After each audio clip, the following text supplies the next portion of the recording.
Here we are in the garden, and here's our basil, and you can see on the top here it's growing the flowers. So you want to pick them out, just pick them out, and then it will put energy into growing more leaves. So if you leave these on here, they will go into little white flowers. You can see there's some just here, and so we pick them off, and then the plant will do more leaves. And basil's great. The more you pick, the more you get. So just keep them watered. They love being near tomatoes.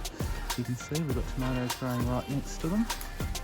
Good companion planting, and they're great for winter veggies. I'll do another video and show you how to freeze them, but it's very simple, and how to keep it for not for winter veggies, for winter soups. And yeah, you can enjoy them all year round.